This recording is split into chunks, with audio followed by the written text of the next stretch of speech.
السلام علیکم ورحمۃ اللہ وبرکاتہ۔ آج میں اس پاک رمضان المبارک مہینے میں زکوٰۃ کے بارے میں ایک عظیم عبرتناک واقعہ آپ کو سنانے جا رہا ہوں۔ قرآن کریم میں سورہ قصص میں اس کا تذکرہ ہے۔ موسیٰ علیہ السلام کے زمانے میں ایک قارون ایک بادشاہ تھا، جس کے لیے اللہ تعالیٰ نے بہت بڑی دولت سے نوازا اسے۔ تو قارون اپنے زمانے کا، اپنے وقت کا بہت بڑا مالدار تھا۔ موسیٰ علیہ السلام کا وہ چچا زاد بھائی بھی تھا۔ تو اللہ تعالیٰ نے موسیٰ علیہ السلام کے لیے حکم دیا کہ آپ قارون کے پاس جائیں اور اس سے زکوٰۃ وصول کریں۔ جب موسیٰ علیہ السلام قارون کے پاس گیا اور اس سے زکوٰۃ کا تذکرہ کیا تو انہوں نے کہا کہ یہ جو میرا اپنا مال ہے، میں نے اپنے ہنر سے، اپنی محنتوں سے اسے بڑھایا، اسے کمایا ہے۔ موسیٰ علیہ السلام نے اس کو سمجھایا کہ یہ اللہ کی نعمتیں ہیں، یہ اللہ کا دیا ہوا مال ہے، اس میں سے زکوٰۃ نکال۔ تو وہ بوکھلاہٹ گیا، یعنی پریشان ہو گیا زکوٰۃ کے نام سے، اور انہوں کے ذہن میں طرح طرح کی تدبیریں سوچتی رہی۔ ایک دن ایسا ہوا کہ قارون اپنی برادری کے لوگوں کے پاس گیا اور ان سے جا کر انہوں نے کہا کہ دیکھو، موسیٰ علیہ السلام نے تم سے نماز کے لیے کہا تو تم نے اس کو نماز کے لیے نماز کا حکم مانا، اور دوسرے بہت سارے احکامات تمہارے سامنے رکھے تو تم نے ان تمام احکامات کو مانا، لیکن اب موسیٰ تمہیں کہتے ہیں کہ زکوٰۃ دو۔ یہ زکوٰۃ کے ذریعے سے، زکوٰۃ کے بہانے سے تم سے مال کھانا چاہتا ہے، اس لیے زکوٰۃ کا حکم ہی لگا رہا ہے۔ تو قارون کی برادری کے جو لوگ تھے انہوں نے کہا کہ آپ اس کی کوئی ترتیب لگائیے۔ تو قارون نے کہا کہ میں کیسی ترتیب لگاتا ہوں کہ جس سے سانپ بھی مر جائے گا، لاٹھی بھی نہیں ٹوٹے گی۔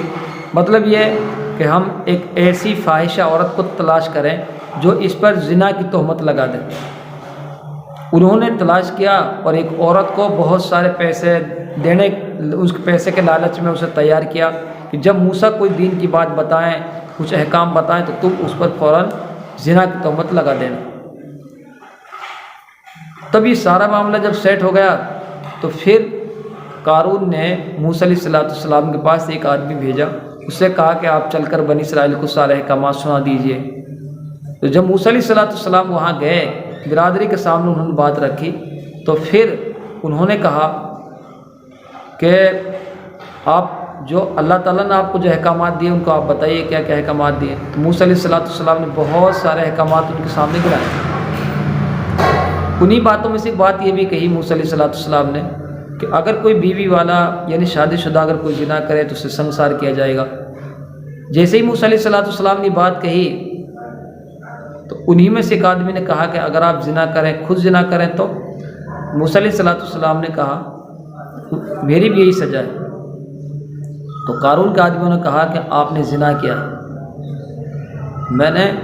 انہوں نے موسیٰ علیہ السلام نے تعجب سے پوچھا کہ میں نے؟ تو کہا ہاں جی آپ نے۔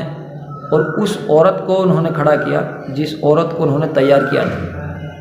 وہ عورت جب کھڑی ہوئی تو موسیٰ علیہ السلام نے ان سے قسم دے کر کہا کہ تجھے اللہ کی قسم کہ تو سچ سچ بتا کہ معاملہ کیا ہے۔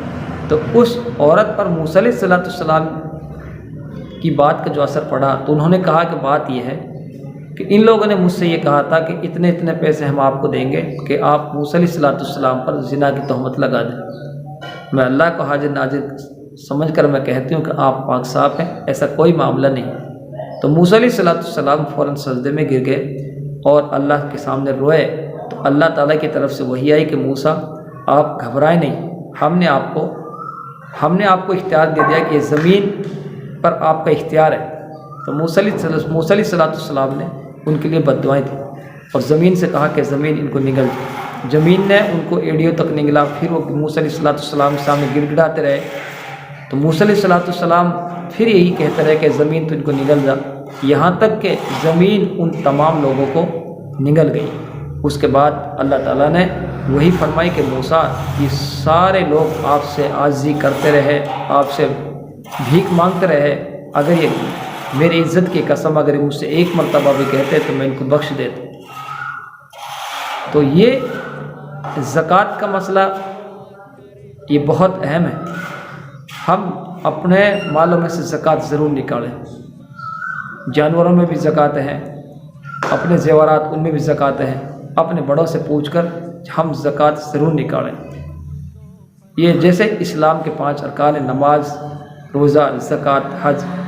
جیسے نماز ایک رکن ایک فرض ہے، اسی طریقے سے زکوٰۃ ایک فرض ہے.